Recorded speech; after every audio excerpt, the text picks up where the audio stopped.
Okay, ji, Assalamu alaikum and welcome back. Today we will be continuing with our current affairs lecture series for CSS 2026. पिछले week हम लोगों ने जो है national events के ऊपर लेक्चर्स किए और this weekend we will be going over topics that are related to the international events for current affairs. पिछले हफ्ते के तमाम लेक्चर्स जो थे वो are now available on YouTube. आप उनको एक्सेस कर सकते हैं। They cover all the domestic issues that are relevant for current affairs 2026। And for now we will begin with our international topics. तो इसके अंदर सबसे पहला जो टॉपिक है that is basically something that is very important which is Trump 2.0 and global disorder. How Trump's presidency is impacting global politics, how it's impacting global economics, how it's impacting global diplomacy. So before we begin with that, it's important to understand कि Trump का actual outlook क्या है. How does a Trump presidency look like, and what are the thoughts behind it? What's the philosophy behind?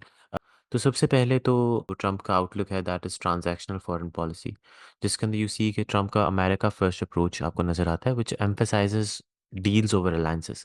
He is a businessman, उसके लिए जो है diplomatic norms ज़्यादा matter नहीं करते।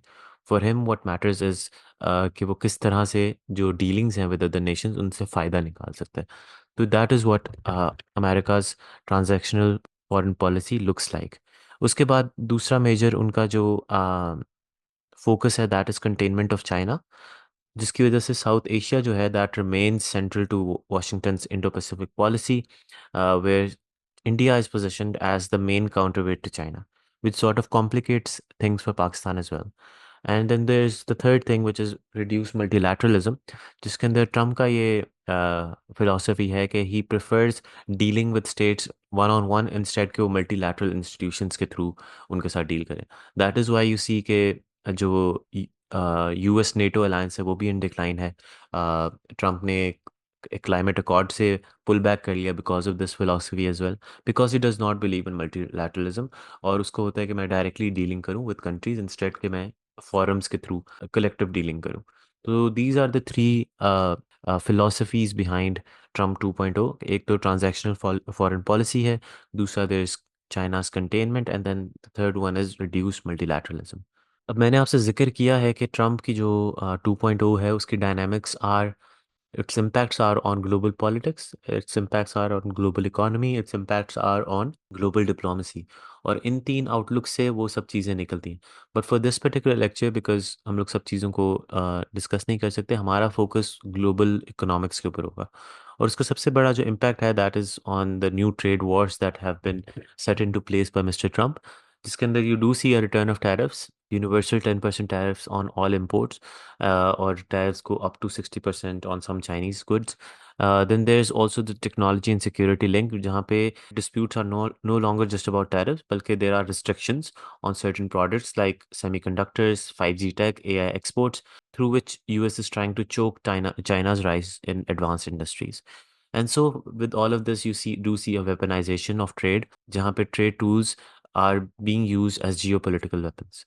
तो ये न्यू डायनामिक्स हैं of the trade wars that are set in motion by mister Trump. और इस सब की मोर डिटेल के लिए देयर इज दिस आर्टिकल, इसका मैं लिंक डिस्क्रिप्शन में भी दे दूंगा। If you watching this on YouTube, if you have the magazine, तो उसके अंदर भी ये अवेलेबल है। अब उसकी इम्प्लीकेशंस क्या हैं, ये जो सारे टैरिफ्स वगैरह हो रहे हैं, सबसे बड़ी इम्प्लीकेशन तो obviously there is supply chain fragmentation, because higher tariffs का मतलब है देयर इज अनसर्टेनिटी, और अनसर्टेनिटी का मतलब है कि आपकी ग्लोबल सप्लाई चेन्स डिसरप्ट होती हैं, जो कि अभी भी हमें नज़र आ रहे हैं।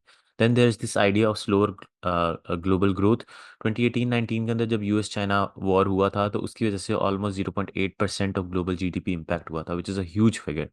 और अभी भी जो इसकी आप समझें कि एस्टिमेशंस हैं, they are around 1.2-1.5% of global GDP impact होगा because of these tariffs and trade wars. Then obviously there is inflationary pressures, क्योंकि जब टैरिफ्स होते हैं तो आपकी जो इम्पोर्ट कॉस्ट है वो इंक्रीज़ हो जाती है। तो जो कंज्यूमर पहले चीज़ फॉर एग्जांपल 10 रुपए की खरीदा था, अगर आप उसके ऊपर 20% टैरिफ्स लगा रहे हैं तो वो चीज़ उसको 12 रुपए की मिलेगी। सो उसकी वजह से कॉस्ट बढ़ जाती हैं, जिसकी वजह से इन्फ्लेशन होती है। Then there is also this idea of tech decoupling, जहाँ पे क्योंकि US is setting restrictions on semiconductors, on AI, on 5G tech, तो there is an acceleration of bifurcation, जिसके अंदर you do see that now they could emerge a US led tech ecosystem and China led tech ecosystem. तो जो already polarisation exist करती है वो अब tech sector के अंदर भी आपको नजर आएगी बिकॉज ऑफ दीज टैरिफ्स। तो ये कुछ इम्प्लीकेशंस हैं।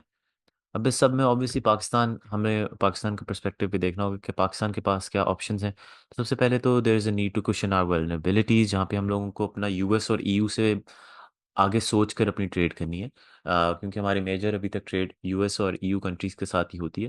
सो we have to diversify our exports and find new markets, and we have to build resilience in key sectors by improving competitiveness, by diversifying our supply chains, और ताकि एक disruption से हमारी पूरी इंडस्ट्री ना बैठ जाए। We do have other options available, और इसके अंदर सबसे बड़ा जो रोल है वो एक तो सीपैक का भी है, और सबसे बड़ा रोल जो है वो आपकी trade with central Asian republics भी है।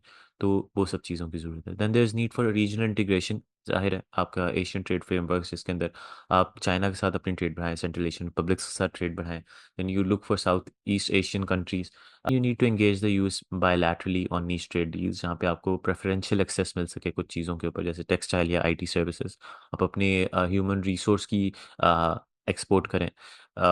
और then we need to invest in export diversification, जहाँ पे आप एग्रोटेक, आईटी और इंजीनियरिंग गुड्स के ऊपर फोकस करें, which are high value goods and जो कि are on the rise as well. So these are some options that Pakistan can go through with regards to this.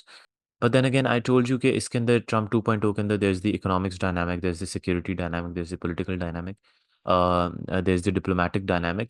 तो उस चीज़ों के लिए अभी हम लोगों ने ट्रेड वॉर्स को डिस्कस किया। If you have the magazine, तो इसके अंदर you'll have all those things as well, कि जियो पोलिटिकल किस तरह से इम्पैक्ट्स आ रहे हैं, आपके जियो इकोनॉमिक्स के ऊपर क्या इम्पैक्ट्स आ रहे हैं, आपकी डिप्लोमेसी के ऊपर क्या इम्पैक्ट्स आ रहे हैं, आपके मल्टीलैटरलिज्म के ऊपर क्या इम्पैक्ट्स आ रहे हैं।